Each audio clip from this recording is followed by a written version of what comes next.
Why women hate beta males.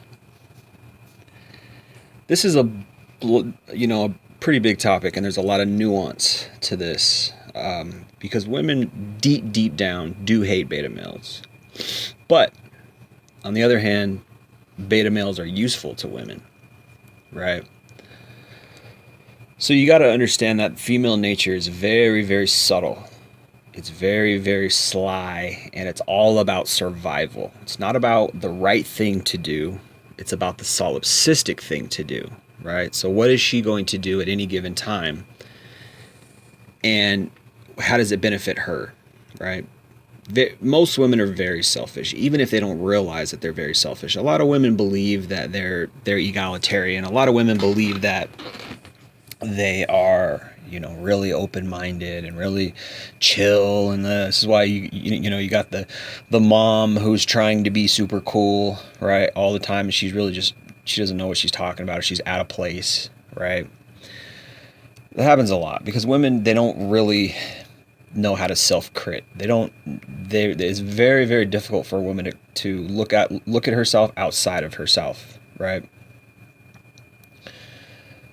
But deep down in their nature, women do not like beta males. And, what is a beta male? A beta male is just a weak man. He's a man who gives in to her. He's a man who's not leading. He's not dominant, And this is the problem with the equality thing, right? This is the whole problem with the equality movement and the feminist movement, is that it breeds this type of thinking, and women don't realize that they're shooting themselves in the foot because they don't understand their own nature, right? They follow this shiny object, right, which is feminism. Ooh, follow this shiny object. Let me go swim after this shiny object, right? But they don't realize that it's detrimental to their own nature. Women do not really want equality. In fact, women actually want men to take the lead. In fact, women like the patriarchy. It's very convenient for a man to do all the work, while she, helps, or she takes care of the kids and takes care of the home. That's very actually convenient. Actually, they've done studies that women really want that. Women are really happier at home, being homemakers and mothers, really, in their nature. But and this is why the equality movement is really bad for women, and they don't even realize it. Now, with that said, let me say something as well. It's good for the narcissists, and there's a lot of female narcissists out there, and I would argue, and I've seen this, that the more a woman is promiscuous, the more narcissistic she becomes. The more she sleeps around, the more she jumps from relationship to relationship, in the sense that she's not pair bonding with any one man and it's not going well, and she's jumping from guy to guy, dating guy here, dating guy here for a year, dating this guy for a year, woo, and then having sex in between with random guys. The more her narcissism comes out. This is why if you meet a girl who's not as attractive as other girls, she tends to be a lot more chill and a lot more down to earth. But the more she's sought after by a lot of different men for sex, and the more she goes with them for sex, then the more she will be narcissistic. The more she will be shady, toxic, jaded, subtle, manipulative, right? And I would say covert narcissism is very common, not overt narcissism. No, I would say for women, overt narcissism, or, what do they call it? There's another word for it. Types of narcissists. Hold on, let me Google that real quick. Of course, my computer's going slow. Types of narcissists. There's a word for it. You guys probably are thinking of it right now, and my computer is going fucking slow. So there's a covert narcissist, and then there is the... Holy shit, of course Google's not fucking giving it to me. Dude, types of narcissists. Why? There's only 2 types of narcissists. Why the fuck isn't Google giving it to me? No, it's not a... Holy shit. Sorry, guys. Give me a second. Sometimes things just do not go your way. Do narcissists have a type? Oh my God. There's covert narcissists, and then there's another one. Malignant narcissist. I just thought it out of my head. Of course, Google, the one time Google doesn't give it to me. Google's pretty awesome, but the one time Google doesn't give me the answers when I'm recording. That's awesome. Sorry about that. So there's a covert narcissist, and then there's the malignant narcissist. Most women are not malignant narcissists. Most women are covert narcissists. That's because female nature is very subtle. So I would say that women are very, very inclined to be covert narcissists. And the more they sleep around, the more they learn how to be covert narcissists, the more they learn how to hide their tracks. And this is why guys say all the time that it's easier for a woman to cheat than it is for a man, because women are much better cheaters. Women are much better at it. Women are very good at keeping secrets, very good at hiding their behaviors, very good at sweeping their own dirt under the rug, hiding their skeletons. They're very, very good at that. So I would say that it's very common for a woman to be a covert narcissist, particularly the more she sleeps around. Again, this is why when you meet a woman who has not slept around that much, she tends to be more genuine. She tends to be more real. The more attractive the woman is, the less she's real. It's just a phenomenon that I've constantly experienced in my life. But again, I've met women who totally seemed real and totally seemed, and they're just good at it. They're just good at putting on this front, and then you learn, oh, they've got this whole other side to them that you didn't even know about, that you had to sort of piece together, that you might have saw glimpses of, that you might have got hints at, as you went along dating her, or the more you knew her, you sort of saw this other side to her, because women are very, very good at that. They're very good at putting on a front and being something behind closed doors that they're really not, to the world. And in a sense, humans, we all have different sides, right? But, it behooves a woman to hide that side of her. That they're all about hiding that side of her. Why? Because if word gets out there that she's sleeping around, that she's easy, that she's skanky, her value on the sexual market drops. That's just a fact. That's what it is. So there's a lot more covert narcissists than there are malignant narcissists. Malignant narcissist is just like, really scary. Like, you'll know right away usually. Covert narcissist is like, oh, did you meet Tiffany? She's such a great girl. She's so nice and da da da da. That's how she presents herself, right? So it's all about them. It's all about solipsism, and it's all about, what they can get from you. Female nature wants the man to be a man. Female nature wants the alpha. But a lot of times, and I would say even it changes with the landscape of society. If we live in such an equal society where most men are kind of quote unquote beta, because they kind of have to be, because we live in this equality society, women are going to go after, all of a sudden women are going to be attracted to psychopaths. All of a sudden women are going to be attracted to guys who just totally don't care about social norms. This is why guys who just don't give a fuck and who just shit on everything and who are shitty and assholes, this is why they're attractive to women, because that seems like alpha. That seems like to her like he's an alpha, because he doesn't play by any rules. This is why women are attracted to like serial killers. Guys who are in prison are basically celebrities with these women who send them all kinds of love letters and crazy shit like that, because he seems like an alpha, because he's not equal. He's not, and I'm not advising anybody to do anything like that. I'm not saying, well, go out and break the rules so that you can be an alpha. No, I'm not saying that. But, again, when we live in this equality society that is all about equality, men who are genuinely proponents of equality, they actually seem beta, to women, because they don't want that. They want the man who's dominant. They want the man who's going to dominate them. So guys have adapted, and guys have learned how to sort of play both sides, right? And I would say a lot of men who are naturally more beta, who are more inclined to be more amiable, kind of more agreeable, which are, a woman will translate that as beta traits. those guys have adapted and learned how to sort of adjust their game to be more, at least, at least they can fake it, right? I'm an alpha, and they dress a certain way and try to come across a certain way, and they play their little game, but really, a lot of what they are is weak, and it's actually the opposite. What women really want is they want the alpha guy who is like more docile for her. So he's definitely an alpha, but yet he can be docile with her, right? If that makes sense. They want the bad boy who's kind of settled down, and they want the tamed bad boy, right? It's the lion who's tamed, right? He's definitely a lion, but he's in a cage and he's tamed.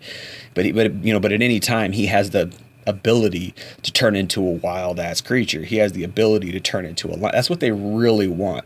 With these beta guys, it's the opposite though.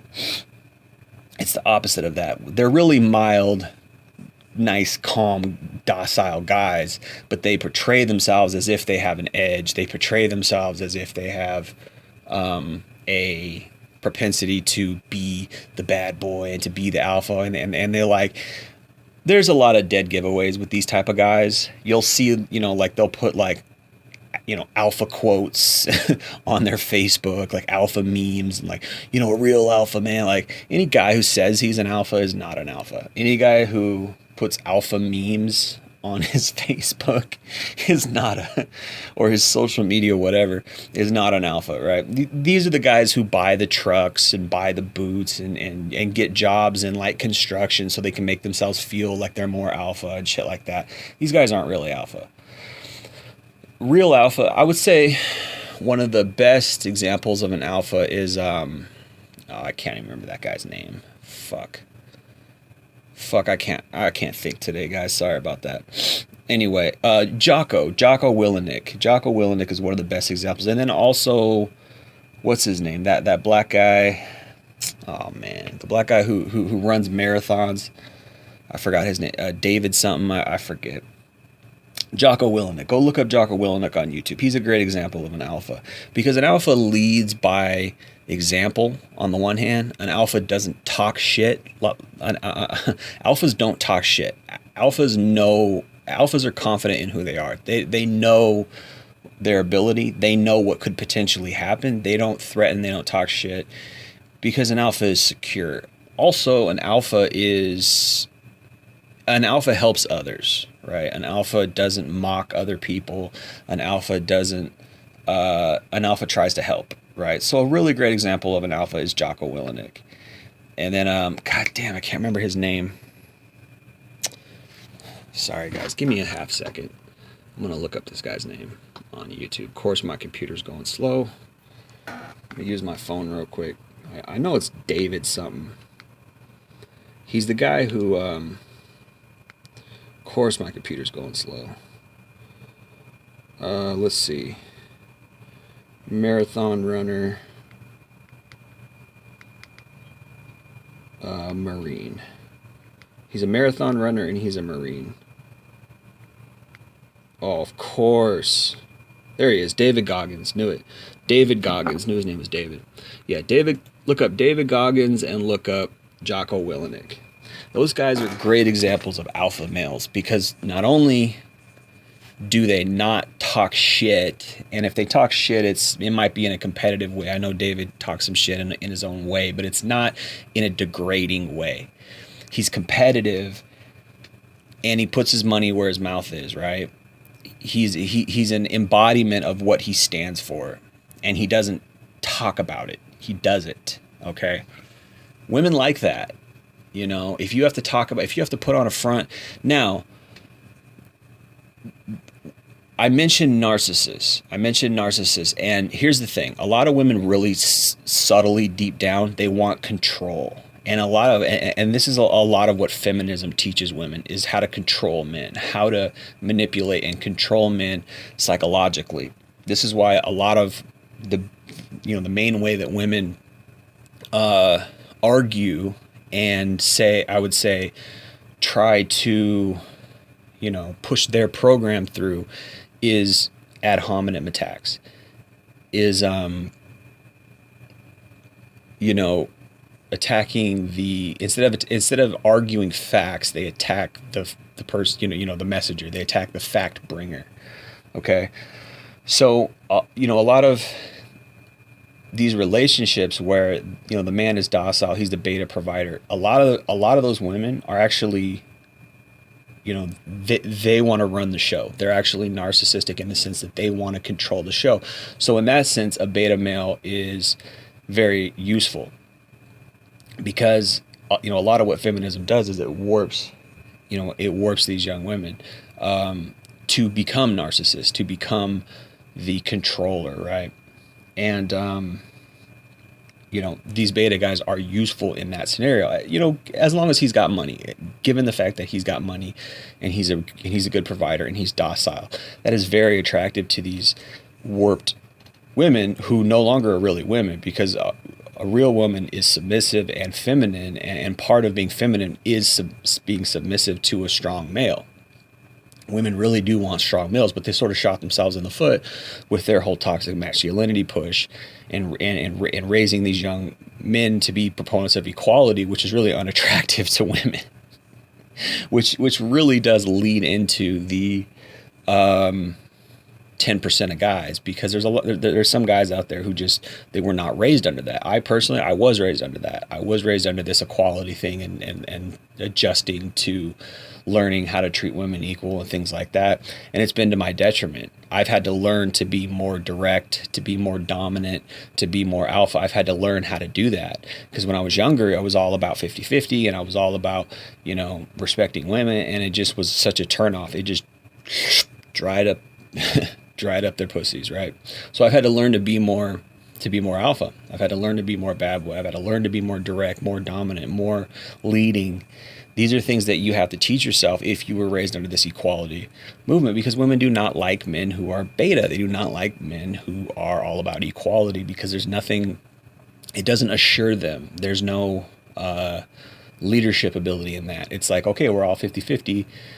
Then, you put in your 50%, I put in my 50%, everything's equal. That's a turnoff to women. Unless they're narcissists, unless they want to run the show, unless they want to manipulate. And then it's very beneficial. It's beneficial for their quote unquote feminist movement, which is really just a supremacist group. It's just female supremacy. That's all modern feminism is female supremacy. So that's very useful at that point, right? This is why the white knights are useful. This is why the beta male orbiters are useful. They make them feel like queens. They make them feel, but they don't like that. Okay, women want the winners, which is why they hate beta males. In fact, if women could have the choice, they would just eliminate all beta males. Okay, really deep down, right? Unless it comes from that place where it's like, oh, I want to rule, I want to uplift this female supremacy, then the beta males are useful, because they back them up. They jump in when they're arguing online. They jump in when they're out at the bar and some guy's rude to them or whatever. It's like, it makes them feel like a queen. Oh, I'm the shit. I've got these beta male orbiters. And I've heard women talk like that, where like they have like 200 guys following them on Facebook and Twitter or whatever, and whenever they post a photo or whatever, like they've got 50 to 100 guys who are like, you're so beautiful, you're so perfect, right? That's useful to their own self grandiosity. That's useful to their own ego. So, but they're never going to sleep with those guys. They're never going to give those guys the time of day unless those guys have money and it's time for them to find a beta male provider, right? Unless they're, I'm done with riding the cock carousel. I don't want to sleep around anymore. I want to settle down. I want quote unquote love, right? Then they're ready for the beta provider. Then they're ready for the quote unquote nice guy. Then they're ready for the docile, steady guy who is not the alpha because he's predictable and he's manipulatable, if that makes sense. So he's useful for her and what she wants. Then she might settle for the beta. But really that's not really their nature, and it's a sort of warped part of her nature, which comes from again, that narcissism comes from that feminist, and until they hit that, if they didn't hit that, then they would prefer to just chase the alpha guys. But see, they have to hit that because the alpha guys won't settle down for them because they're not really up to par in a lot of ways. They might be good for a couple lays, but that's about it. See, an alpha guy doesn't settle. An alpha guy doesn't placate, women. An alpha guy has standards. He knows what he wants and he has standards, and he might mess around. And I'm not saying that's right, theoretically. I'm not saying that's right. I'm not saying that's not dangerous. It is. When you play around, you mess around sexually, that's dangerous. But he has standards, and she doesn't come up to snuff. Right? So she gets mad because the alpha guy doesn't want to settle down with her. Instead of changing herself, right? She rages against men and she says all men are like this, when really it's only 10% of the men that she's after, right? It's really only the men that she's after, which are the alpha guys. So really when she says all men ain't shit, it's really just she got burned by a couple alphas and she's mad about it, and now she's going to go manipulate the betas. This is what happens. But anyway, is this positive? Is this good? It's just where we're at. It's just the society that we live in. But you have to, we should be able to differentiate, an alpha from a beta. We should be able to, because usually the alpha guys are the guys who are sticking up for the, for the women's bad behavior, right? If you're a real man, you're going to tell the truth. If you're, alphas tell the truth. Whether you're an alpha or not, I don't even like. Oftentimes I don't even like using those terms, but I use them, kind of colloquially because, it's really an alpha man is a strong guy who stands up for what he believes in, right? And a beta guy is a weak guy who, he might try to stand up for what he believes in, but really he's standing up for the wrong thing, right? A lot of, the difference between an alpha and a beta is what are you standing up for and in what way are you standing up for? Because I'm not going to sit here and say that beta men don't ever argue or don't ever fight for things or don't ever stand up for what they believe in. They do, but a lot of times it's the wrong thing, right? A beta, and the reason why they're doing it is out of weakness. The reason why a beta male is, defending the bad behavior of a female is because he's hoping that he can reap some kind of benefit from that, because he knows he can't, he's not up to snuff. He can't stand up shoulder to shoulder with an alpha guy, so he knows he has to kind of creep around from the other side. He has to kind of come in from the side and like, hey, I'm not like those other guys. I'm a male, I'm a male feminist ally. I support feminism. So they have to, sort of do their own kind of manipulation, right? And this is why a lot of times, I guess you could say that a lot of the relationships where it's, beta male guy and then this manipulative narcissist woman, it's kind of like, manipulator meets manipulator. They kind of both deserve each other in a way, it's all in how you look at it. But anyway, I think I'm going to end it there. Appreciate you guys listening. It's been Jay Lee, Northwest Podcast. Peace.